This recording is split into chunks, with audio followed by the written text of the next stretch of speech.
Yo, en primer lugar, quiero agradecer al diario El País, que siempre ha tenido las puertas abiertas para las cuestiones que tienen que ver con la libertad. Un día me llamó mi amigo Paulillo para invitarme a que yo participara de esta presentación.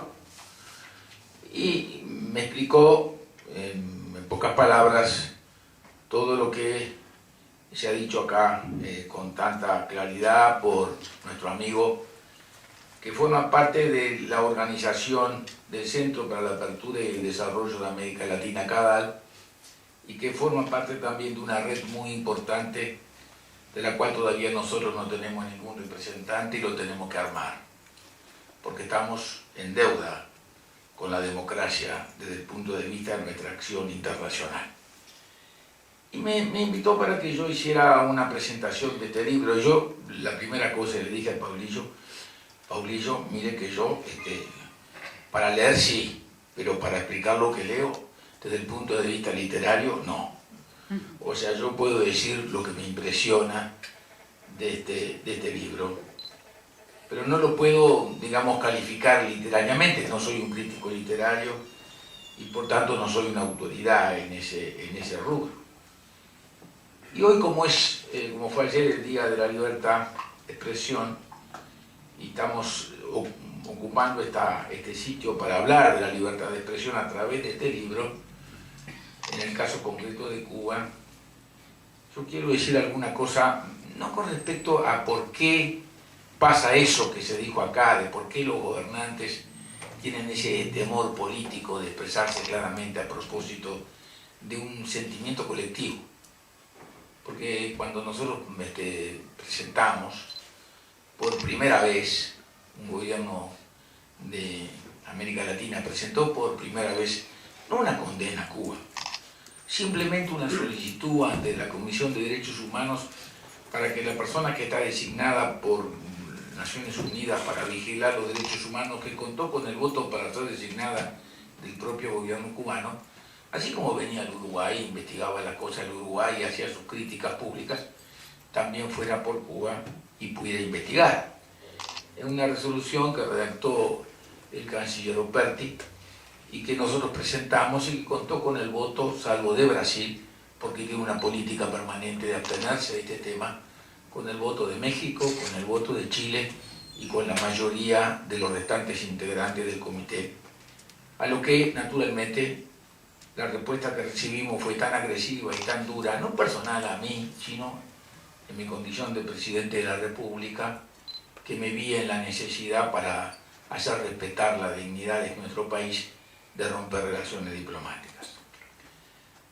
Carlos Alberto Montaner, que es uno de los luchadores permanentes a propósito de estos temas, escribió en el diario El País de ayer un artículo sobre la libertad para qué, y lo termina haciendo una referencia clara a Orlando Zapata Tamayo, que ustedes saben que falleció luego de una durísima, digamos, y muy fuerte campaña contra él, pero que él eligió la libertad. Parece mentira, pero en Cuba parecería que la única forma de ser libre es llegar a esto, llegar a la muerte. No hay ninguna otra forma de ser libre en Cuba.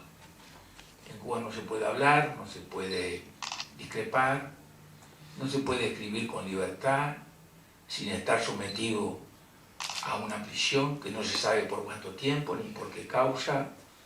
No se puede reunir nadie con nadie, no se puede salir del país, no se puede entrar, no se puede ver lo que uno quiere ver, no se puede comerciar con libertad, no se puede tener propiedad. En una palabra, no se puede vivir. Y por tanto, gente con coraje ha elegido la muerte como la única forma de llegar a ser libre. Lo que es realmente una enorme tragedia para un pueblo que no merece esta situación como el pueblo cubano. Quien ha escrito este libro es una de esas personas que tiene valor y que está pagando, ya pagó con cárcel y mañana le puede volver a pasar otro tanto para escribir este libro, que es un precioso libro de cuentos. cuyo título es Antes que amanezca, y que tiene que ver con el libro que en su momento escribió Reinaldo Arenas antes de su suicidio, que se llamaba Antes que anochezca. Reinaldo Arenas forma parte de ese núcleo de escritores cubanos, como Jesús Díaz, cuando escribió Las iniciales de la tierra, como Guillermo Cabrera Infante, en La Habana para un infante difunto, como Huberto Padilla, a quien le hicieron un juicio, y entonces él en el propio juicio hizo un mea culpa tan fantásticamente exorbitando más allá de los planteos que le hacían, que todo el mundo se daba cuenta de lo que estaba queriendo decir en ese mensaje. Como Alberto Diego, que escribió y publicó en España un libro terrible, un libro que se llama Eliseo Alberto, un libro que se llama Informe contra mí mismo, un libro publicado en España como una novela donde él cuenta de cómo espió a su padre Eliseo Diego, poeta cubano. Uno de los cuentos precisamente de Olivera Castillo, que se llama, un paseo al infinito, creo, una cosa parecida, es la historia de alguien caída libre. No eres el mismo, cada vez te noto más distante. ¿Qué te pasa?, le dice el padre. Es que lo está espiando, y entonces termina el relato tirándose por la ventana. La muerte es la única respuesta que el hombre encuentra a esa situación. Este es por tanto un libro estupendo que a través de una serie de cuentos muy bien escritos, con mucho detalle, que son todos trágicos, aunque hay alguno muy gracioso como Juliancito, que es un episodio que ocurre adentro de un vagón en donde empiezan a encontrar cosas que la gente lleva y que determina que la persona que está encargada de la vigilancia los vaya llevando presos a unos y a otros, hasta que al final siente un ruido en el último cuarto del vagón y se encuentra al hijo muerto por haber ingerido droga para que el padre, que era el capitán encargado de la investigación, no lo llevara preso y no encontrara su delito.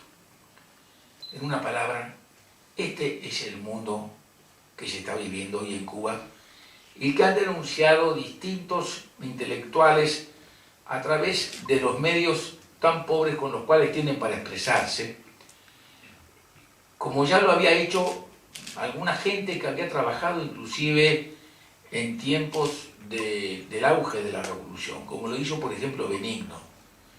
Benigno fue un joven que salió de su casa antes de la revolución porque su madre, que estaba casada o en pareja, vivía con un señor muy agresivo, sintió que la agresividad del padre iba a terminar con la vida del niño y le dijo, bueno, vete a la sierra, y ahí en la sierra se encontró un campesino español ya viejo que lo crió, estuvo con él, tuvo una novia y vino el ejército de Batista y mató a la novia.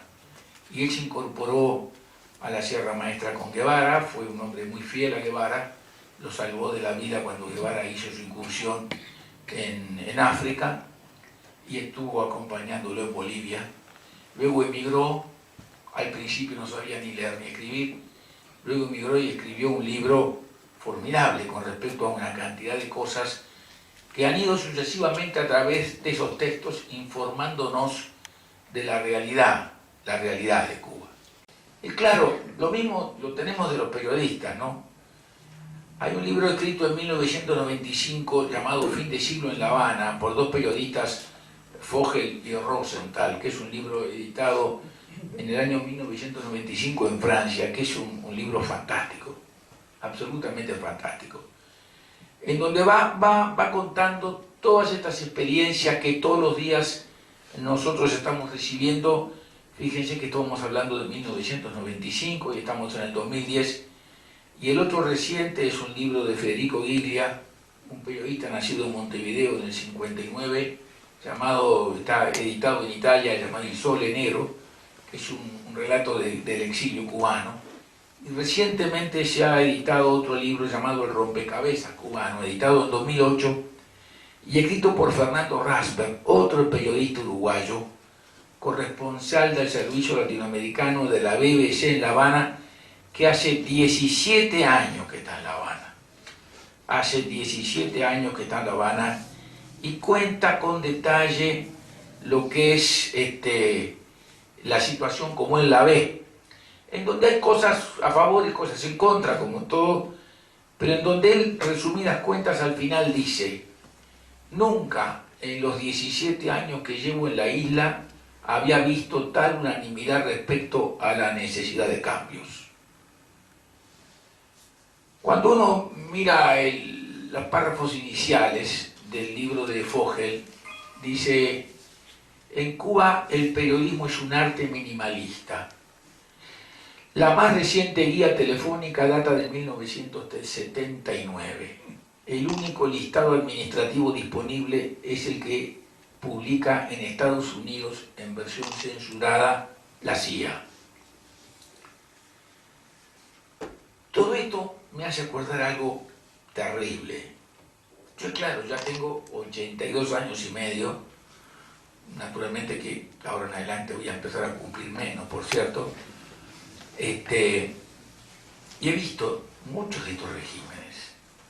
Los he visto nacer, los he visto crecer y los he visto morir. Y tengo memoria larga. Yo recuerdo la Revolución Española en el 35, recuerdo los cantos de la Legión extranjera. Y recuerdo el libro de Orwell, Homenaje a Cataluña, en donde Orwell, un anarquista de las brigadas extranjeras, cuenta cómo el comunismo en Barcelona trataba de matar y destruir a todo aquel que se oponía, y fundamentalmente a los anarquistas, sus archienemigos. Yo fui a la escuela alemana. En mi infancia recuerdo que me mostraban las películas de Leni Riefenstahl, y recuerdo por la tarde a los jóvenes de la Hitlerjugend haciendo sus prácticas en el patio de la escuela. Recuerdo perfectamente a Mussolini, un socialista que había participado en la Semana Roja junto con Pietro Nenni y con un prominente anarquista, un socialista que luego hizo y desarrolló el fascismo. Recuerdo las visitas que Solzhenitsyn en sus libros contaba que recibían los exiliados comunistas en Suiza, que luego pasaron llevados por el ejército alemán y aterrizaron en Estación Finlandia, y donde fueron recibidos, Lenin fue recibido por Stalin y por Kamenev. Vi todo ese proceso. Conviví con gente muy inteligente y muy preparada y muy culta que alababa el régimen comunista como la expresión de la justicia. Y que cuando uno le decía las cosas que estaban pasando, cuando apareció el Gulag de Solzhenitsyn, todo el mundo decía que era una patraña. Todo el mundo acusó al régimen nazi de los asesinatos de los miles de oficiales cubanos, polacos en la masacre de Katyn. Recuerdo lo que fue la Revolución Húngara con Imre Nagy, destruida por el ejército soviético, y la primavera en Praga.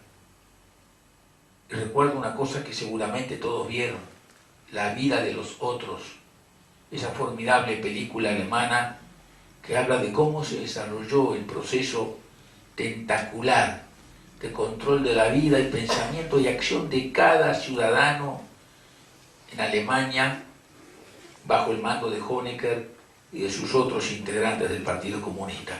Es todo igual, fue siempre igual. Recuerdo haber leído una revista que se editaba en Frankfurt llamada Posen, que se escribía en alemán y en ruso, en donde aparecían los primeros escritos de Samizdat, en donde aparecían los primeros escritores, Siñaski, Medvedev, los individuos que contaban su tragedia, su sufrimiento.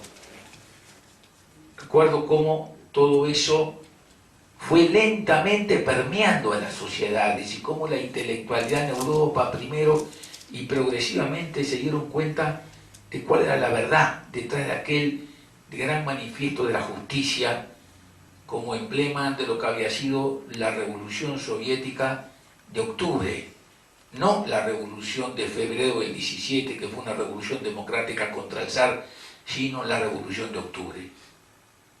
Y a propósito de saber que la única vía telefónica que había era la de 1979, recuerdo lo que me pasó cuando llegué a Moscú, pocos días antes de la caída del muro de Berlín. Llegué una noche, no había nadie para esperarnos, un mundo de gente. Traté de averiguar con alguien que hablara algún idioma que no fuera el ruso y que me facilitara una guía de teléfono. Y me dijo que en Rusia no había guía de teléfono. Entonces pedí una guía diplomática y por suerte la casa de la Embajada del Uruguay, como es del gobierno, siempre fue la misma. Y me dieron una guía diplomática donde el embajador del Uruguay, creo que hacía como 30 años que no estaba más, me pude comunicar por teléfono y así pudimos llegar a Moscú. Todo un clima que se ha ido desarrollando paso a paso en todos lados igual, tanto en las dictaduras de izquierda como en las dictaduras de derecha, absolutamente igual.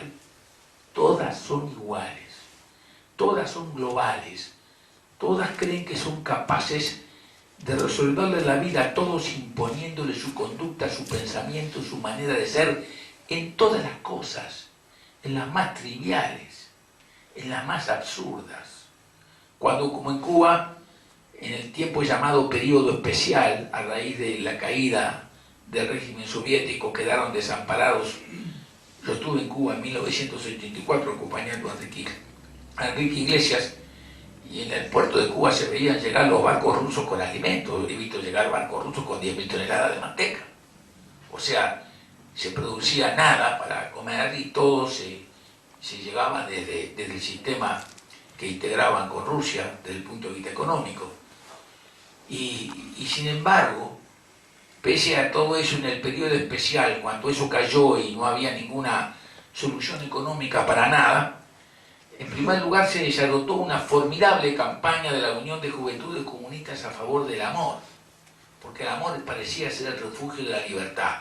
Hasta que un día parece que el amor pasó a ser un grave daño, y la misma Juventud Comunista que en 1990 decía el amor fuente de la salud, el amor es el mejor ejercicio físico del ser humano, en el 92 decía la actividad sexual amenaza la producción alimentaria del país.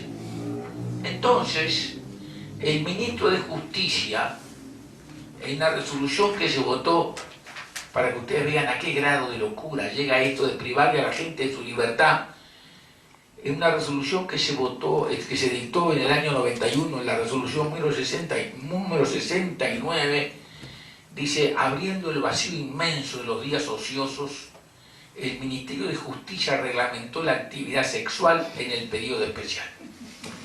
Teniendo en cuenta, y leo, la desorganización del pueblo, el desperdicio de grandes cantidades de energía en las relaciones sexuales, el ministro de Justicia decide reducir los contactos sexuales a un máximo de 2 veces por semana y por un máximo de 2 coitos.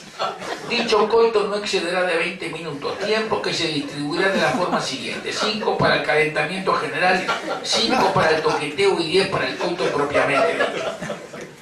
La iluminación de los lugares, la recuperación del esperma, todo queda detallado en ese documento que castiga con 10 meses de abstinencia a todo masturbador acusado en esos tiempos difíciles de desvío de recursos. El mensaje es obvio, ¿no? El régimen puede perder todo en su naufragio económico, pero los cubanos tienen que conservar su cultura particular. Esto lo cuenta Jorge Olivera Castillo. Lo cuenta todo en sus preciosos cuentos. Cuentos que son realmente dramáticos. Cuentos que a uno le ponen los pelos de punta, los pies de gallina, pensando: ¿y qué nos pasaría a cualquiera de nosotros si tuviéramos esta situación? Ya no la situación de vivir con $10 como salario. Esta situación de opresión terrible, tremenda, absolutamente insoportable, insostenible, en donde esta situación no ha impedido una formidable corrupción. Una corrupción denunciada por el propio Castro.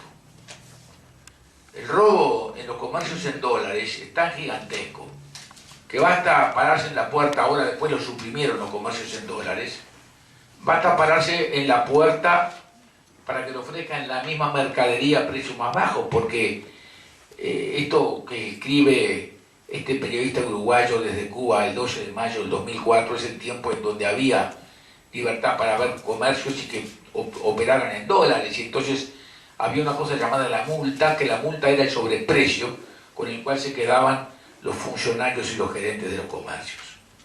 Nadie puede cubrir, dice este periodista en su libro, sus necesidades básicas con su salario, por lo que los cubanos se ven obligados a inventar un eufemismo para decir robo, dicen inventar. Los trabajadores del matadero venden carne, los de la fábrica de cigarrillos venden cajetillas de cigarrillos. 4 de mayo. El 23 de marzo del 2005, Fidel, el 17, preguntaba cómo era posible que las organizaciones políticas y de masa no actuaran contra los corruptos. El problema de la corrupción está desangrando la economía nacional, agrega. Tanto es así que prácticamente no hay nada que no se pueda comprar en el mercado negro. A la BBC, Alfredo, mozo de una cafetería, le dice: con $10 de salario mensual no hay quien viva. Aquí lo importante no es el salario, sino la búsqueda que tengas. Todos estamos metidos de una forma u otra en esto. Incluso les pagamos a los inspectores para que no vean, porque ellos también tienen que vivir y el salario no les alcanza. Se compraba gasolina a un precio arbitrario, mucho más bajo, y entonces un buen día, a X hora de la noche, cerraron todas las gasolineras, echaron a todos los funcionarios y mandaron una brigada de jóvenes militantes para que sustituyeran a los funcionarios para que no les robaran más gasolina en los precios. Naturalmente fueron destituidos gerentes de Copextel, importadora eléctrica, porque empresarios extranjeros declararon a la BBC de Londres que pagaron $90.000 depositados a una cuenta en el extranjero. Son primos de Antonini. Y de este problemita similar que ha aparecido ya en Venezuela, en donde está la documentación que ha probado que se tienen que pagar generosas comisiones para que las mercaderías agrícolas u otras mercaderías puedan ser exportadas a Venezuela y poder tener así un mercado con ese costo. Seguramente los negocios con Venezuela han de ser todos parecidos. No creo que sea un privilegio argentino el que haya que pagar el 14% de comisión. El 17 de octubre del 2005 el gobierno cubano ordenó el cambio de personal en todas las estaciones de nafta. Claro que robamos chico, dice un funcionario.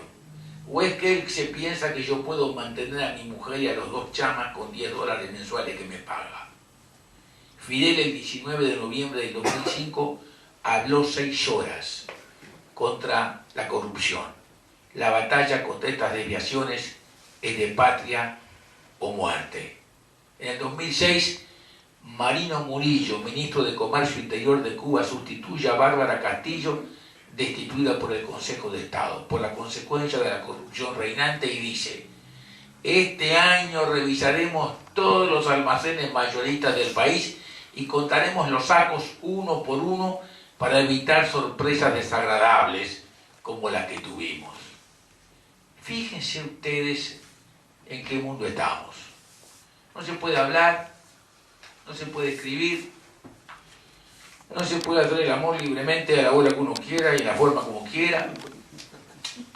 Hay una corrupción permanente porque, ya lo vimos en las revistas Fresa y Chocolate y después en Guantanamera, no se puede, en una palabra, respirar. Y por tanto hay gente como Zapata Tamayo que dice: la única forma de alcanzar la libertad es morir. Y estas prácticas cubanas se han tratado de extender al mundo. En algunos lugares a veces con éxito, otros fracasando. Al principio estuvieron en Venezuela, el propio Ochoa estuvo en Venezuela, Ochoa estuvo en Nicaragua, en la primera operación de Ortega, naturalmente que estuvieron por todos lados, y ahora están en Venezuela.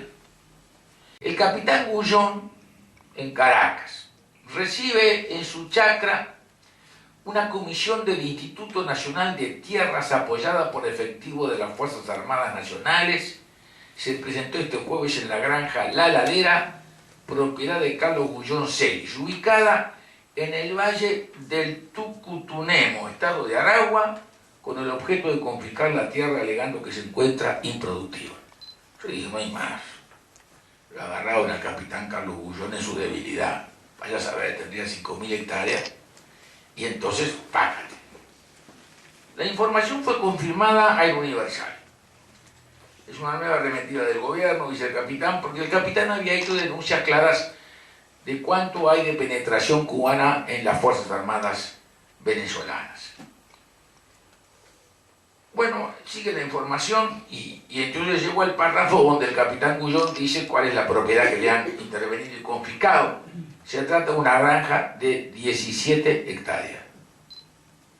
O sea, la reforma agraria venezolana comienza, entre otras cosas, por entender que expropiar 17 hectáreas, de las cuales 5 están productivas y otras 9 estaban a la espera de una solicitud para que los tractores que tienen la zona le aren la tierra para sembrar auyama, aprovechando el periodo de lluvia que está próximo a comenzar.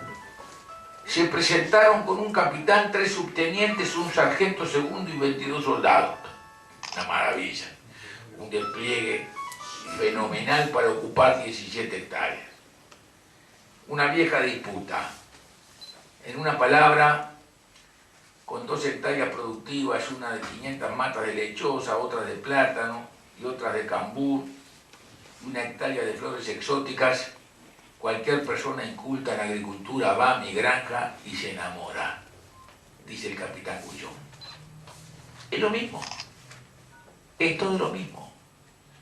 Es el lento camino por una forma y por otra, por la prensa, por la televisión, por la presión, por acusar, como se acusaba al general Baduel en Venezuela y lo tienen preso, porque fue el gran opositor dentro del ejército que lo obligó a aceptar el resultado negativo del plebiscito. Como hoy tienen frente a aquellos que fueron sus compañeros al principio en sus procesos iniciales, como el coronel Dávila, que fue su primer ministro del Interior y su primer ministro de Relaciones Exteriores. Todo esto se resume en este libro, que habla de esta cosa trágica que está viviendo el pueblo cubano, al cual realmente nosotros, los uruguayos, le hemos ayudado poco. Es una deuda que tenemos con la libertad cubana. Octavio Paz es un hombre tan talentoso y tan fantástico que México le dio a América. Nos dice que los regímenes políticos pasan y las sociedades y sus tradiciones quedan. Y la tradición cubana que va a quedar, por cierto, no va a ser la de Fidel, va a ser la de Martí. Martí, que dejó su cargo de cónsul honorario del Uruguay en Nueva York para ir a Cuba a morir por la libertad de ese país. Nosotros los uruguayos tenemos una gran deuda con Martí, una gran deuda con Cuba y con sus libertades. Y mucho nos queda por hacer a favor de un pueblo que ha sido siempre un pueblo, como todos los pueblos del mundo, amante de la vida. Y la vida es libertad. Vida sin libertad no existe. Por eso Zapata Tamayo eligió la vida cuando eligió la muerte, porque allí encontró su libertad. ¿Cuál es la explicación que encuentra del paso del poder de un hermano a otro hermano? Eso es una cosa antigua ya en este esquema.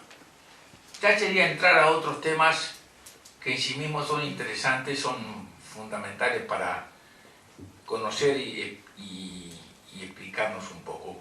Hugh Thomas, ese gran historiador inglés que escribió el formidable libro sobre historia de España, el Spanish Cockpit, y que escribió un libro sobre Cuba y que le denomina a Fidel el cocodrilo barbudo, le da una explicación a todo esto, a esa confrontación permanente que hubo entre Cuba y los Estados Unidos, al origen de toda la cosa de la libertad y de la independencia, en donde se ocurre a raíz de la guerra de Estados Unidos contra España y todo lo demás. Es un poco lo que nos está pasando en América. En América hay un sentimiento nacionalista muy fuerte. Y aunque parezca mentira, y eso sea un poco, digamos, una expresión muy personal de mi manera de ver las cosas en la historia de este continente, es que nosotros estuvimos 300 años bajo el régimen español, ¿no verdad? Prácticamente de 1492 a 1804, que fue el 21 de diciembre al mediodía, 21 de octubre al mediodía, cuando un señor que era tuerto y que era manco terminó con la escuadra española y de paso la francesa, y le entregó a Inglaterra, que había hecho una gran revolución industrial y una gran revolución tecnológica y un centro financiero muy importante, el control del mar. O sea, Nelson fue para Inglaterra lo mismo que Bill Gates para los Estados Unidos. Entonces, ese esfuerzo por la libertad de este continente, en el cual participaron una cantidad de ciudadanos de estas antiguas colonias, tuvo, luego de que finalizó el proceso por la libertad, se partió. Un sector se hizo partidario de incorporarse al mundo real, al mundo extranjero, que era el mundo de la innovación, de la tecnología, del cambio, de la prosperidad material, de la posibilidad de incorporarse a un mundo que cambiaba. Y el otro se hizo nacionalista y creyó que sin estar de acuerdo con España había que defender aquella actitud de la cultura hispánica contra la cultura sajona. Los americanos son los sobrinos de los ingleses y naturalmente la expansión americana se hizo militarmente en México y en el Caribe. Y eso generó una confrontación de la cual todavía seguramente hay esa relación de la misma que hay en mucho tiempo entre México y Estados Unidos, mucho más fuerte entre Cuba y Estados Unidos, primero porque México es un gran país y tenía una gran civilización, una gran cultura, porque Cuba era mucho más débil. Por tanto, ese poder absoluto que obtuvo Castro desde el comienzo, desde el 1 de enero de 1959, porque el presidente Uturria y los demás que lo conformaron con él, y Hugo Matos ya estaba preso con un juicio por 20 años en octubre de 1959, habiendo entrado él con Camilo Cienfuegos y con el Che a La Habana en el mismo jeep. Eso hace que es lógico, absolutamente lógico, que si el primero se va bien el segundo, y el segundo a Raúl, porque Raúl fue siempre integrante del Partido Comunista. Entonces, yo no le veo ninguna explicación especial a por qué Raúl está en lugar de Fidel. No había otro mejor para Fidel que tuviera Raúl, porque es como si tuviera él. Ahora, ¿que eso se va a terminar? Se va a terminar. Que eso es trágico para mucha gente porque es un proceso que dura 50 años, que para mucha gente toda la vida, y mucha gente ha perdido la vida y la familia, es trágico. Pero que no va a dejar herencia favorable como no deja herencia ninguna dictadura en ningún lugar del mundo, también es cierto. Suerte que el hermano Ramón no sirve, que es el mayor. Y no sé si vive, porque yo lo conocí a Ramón y tenía cada idea esotérica que realmente era una especie de fantasma. A propósito de las cuestiones parecía Lysenko. Pero digamos, es lógico. ¿A quién se lo va a pasar? Alcanza con leer el libro de Tristes Guerreros Cubanos, en donde se relata todo el proceso de Ochoa, para darse cuenta que allí no hay nadie en quien confiar. Ni en ellos mismos confían.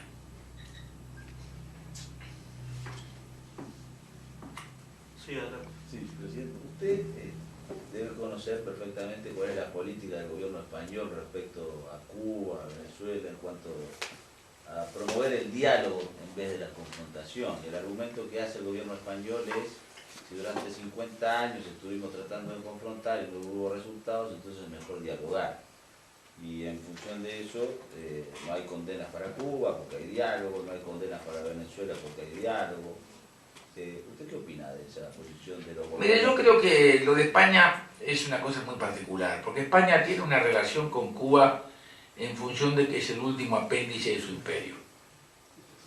Usted sabe que todos nosotros fuimos desparramados. Por ejemplo, nosotros los catalanes no podíamos ser indianos hasta Carlos III, ¿no verdad? Entonces uno lo mandaron para acá y otro para Cuba, para hacer la triangulación comercial. En una palabra, España tiene una relación con Cuba, empezando por otro gran gallego, ¿no verdad?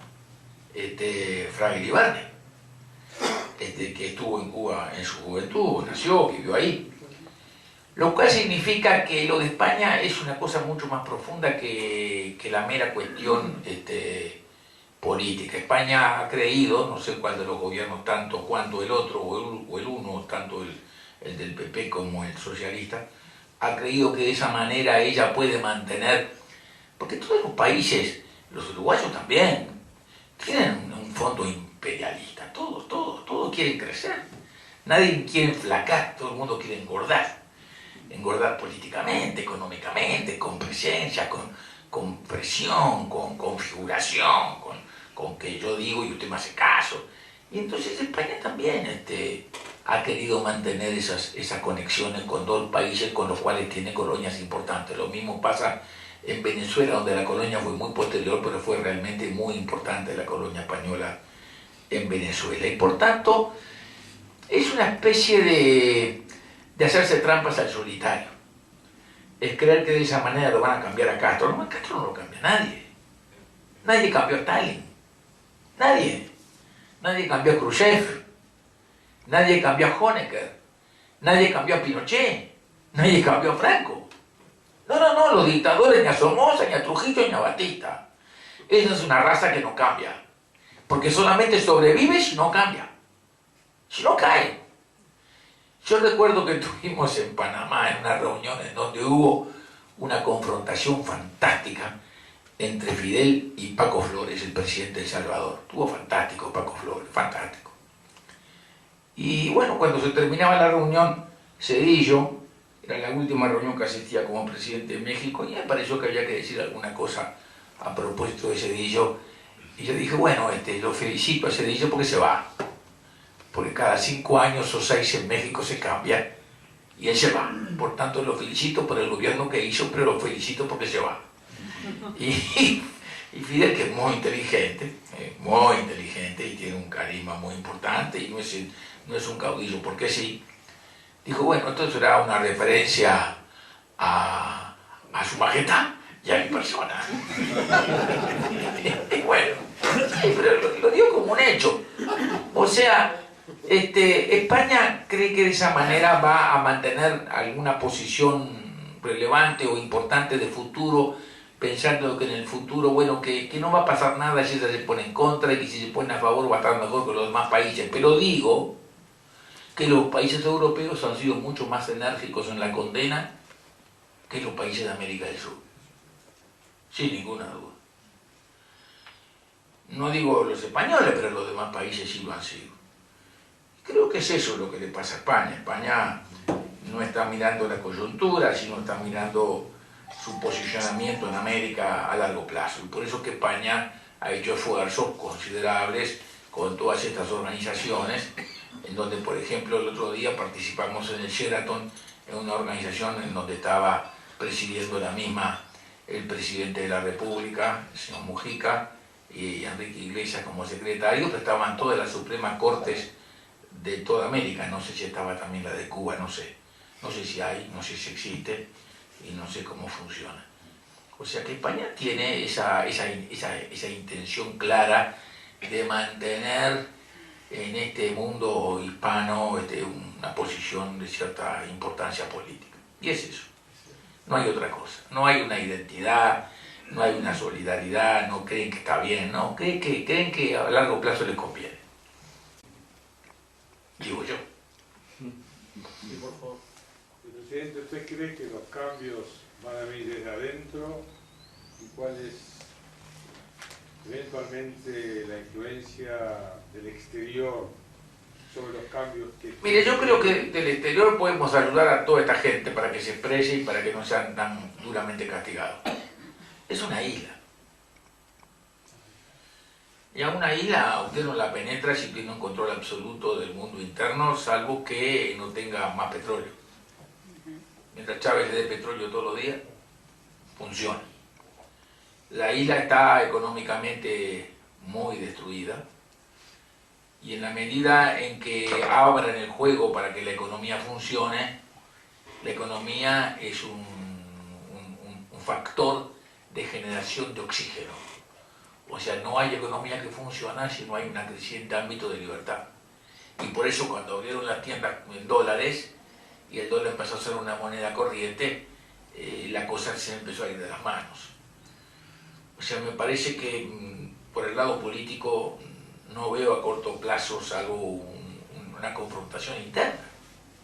O sea, que mañana fallezca Fidel y entonces hay una confrontación interna entre Raúl y los demás centros de poder internos. Pero no creo que desde afuera no se pueda hacer absolutamente nada desde el punto de vista de lo que fue en su momento el gravísimo error del gobierno de Kennedy, el gravísimo de la Bahía de Cochino. No creo que se haya, ni nadie piense en eso, no creo, pues eso es absurdo, eso no le haría bien a Cuba. Además no creo tampoco que el porvenir de Cuba esté en manos de los que están fuera de Cuba. Nadie desde afuera puede mañana influir porque no van a tener una relación natural de entendimiento pacífico, aquellos que han estado muchos años afuera y que han sufrido tanto en sus familias, en su destino, en su vida, con los que están adentro. Entonces los que están adentro van a ser censurados por los que están afuera. Me parece que es un asunto que va a ir surgiendo desde adentro, y como lo dice este periodista uruguayo que hace 17 años que está en Cuba y representa la BBC de Londres, dice: sin ninguna duda, nunca he visto como ahora un sentimiento colectivo mayor en favor del cambio. ¿Cómo vendrá y cuándo vendrá y en qué condiciones? Me parece que no es fácil predecirlo. Yo no tengo ninguna capacidad para hacer una predicción de ninguna naturaleza, ni ninguna información, ni la procuro. Creo que mientras estos ciudadanos sigan teniendo el poder, hay que pasar por arriba de ellos para que eso cambie. Y eso no lo veo que vaya a suceder, porque no hay ningún movimiento de fuerza. En un momento dado lo hubo, que fue con Ochoa, y por eso lo mataron. Lo mataron a Ochoa por eso. Singularmente se estaba presentándose, perfilándose Ochoa como un centro de poder paralelo a, por su condición de héroe de la guerra en Ogadén, en Eritrea y en Angola. Hay una fotografía en la tapa del libro de los periodistas franceses de Fidel joven pronunciando un discurso en Benguela, en Angola. Yo estuve en Angola con la misma gente con que había estado con Fidel, que muestra hasta qué grado para él esa internacionalización del aparato militar de 40.000 hombres en África, 40.000 hombres en África, pasó el 3% de la capacidad combativa de personas de ambos géneros, de las edades en que la gente se convoca para el ejército. El 3% de toda la población pasó por Angola, lo cual significa que tanto en Angola como en Eritrea tuvieron un despliegue militar enorme, enorme. Significa que el poder está todo concentrado en una sola mano, absolutamente todo. Hay en cada manzana una persona que conoce la vida y costumbres de cada uno de ellos. No creo que haya ninguna posibilidad de ningún tipo de alzamiento. No creo tampoco que la gente se sienta capaz de hacerlo. ¿Con qué? ¿Cómo? ¿De qué manera? Están absolutamente aislados. Son heroínas esas mujeres que andan por la calle vestidas de blanco. Heroínas. Yo recuerdo perfectamente lo que pasó acá en el Uruguay.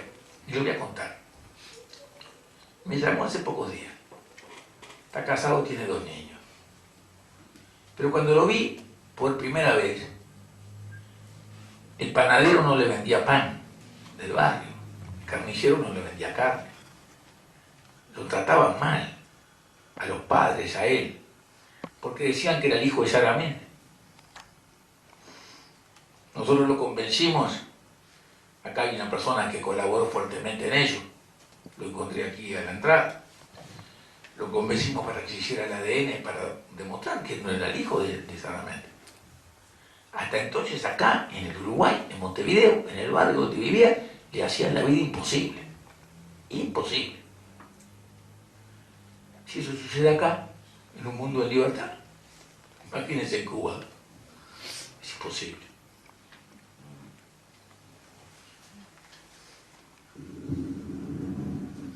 profesor, le hago yo la última. Ya que estoy acá, aprovecho La última mi privilegio. Muy bien, 10 pesos. ¿Se puede hacer algo de la comunidad democrática internacional, especialmente de América Latina, para favorecer una apertura? Mire, yo no sé si se puede hacer algo. Yo la única cosa que sé, cuando tuve oportunidad de hacer algo, lo hice. Y creo que sobre la base sobre la cual nosotros participamos, obtuvimos el apoyo de México y de Chile, que fue una cosa muy importante y decisiva. O sea, yo creo que sobre el lado de las libertades políticas sí se puede hacer algo. Para mí es el camino. El camino es para que todos estos países exijan, como ellos tienen la obligación de cumplir en sus propios países, las libertades políticas que son esenciales para la vida y la convivencia de las sociedades. Y bueno, y para hacer eso tenemos que hacer múltiples reuniones como estas, y nosotros los uruguayos estamos en deuda con el pueblo cubano y tenemos que ponernos en marcha, y para mí esta es una oportunidad para decir una vez más lo que he dicho toda la vida y para tratar de expresar mi voluntad expresa de colaborar en el logro, no de nada especial, ni sanción ninguna contra nadie, sino simplemente con que se vayan abriendo espacios de libertad para que la gente pueda vivir en su país, crecer en su país y tener la felicidad de tener sus hijos en su país, y hasta si se quiere la felicidad de morir en su país en paz con los suyos. O sea, creo que es un debe que tenemos todos los uruguayos, que pensamos democráticamente y que sentimos en algún momento muy fuertemente cuando del lado de la izquierda y del lado de la derecha nos quitaron nuestras libertades. Nosotros los uruguayos en algún momento también supimos lo que es perder nuestras libertades. Perdíamos la libertad de saber qué nos iba a pasar cuando salíamos, si íbamos a caer en una emboscada, si íbamos a ser secuestrados, si íbamos a ser robados, o íbamos a participar directa o indirectamente de algún atentado, y luego tuvimos 11 años de dictadura militar. Nos hemos olvidado de eso, porque pensamos que eso no va a volver nunca más, con razón. Estamos decididos a impedirlo, y hemos visto además con gusto algunas expresiones del presidente de la República dirigidas a los partidos políticos, a la justicia, a los oficiales del ejército y a los burgueses, muy positivas. Pero creo que eso que hemos visto que en el Uruguay se va encaminando, ahora posiblemente nos deje espacio para poder ayudar a que otros países también lo logren. Lo de Venezuela es un caso típico, y lo de Cuba es el caso más grave. Muchas gracias.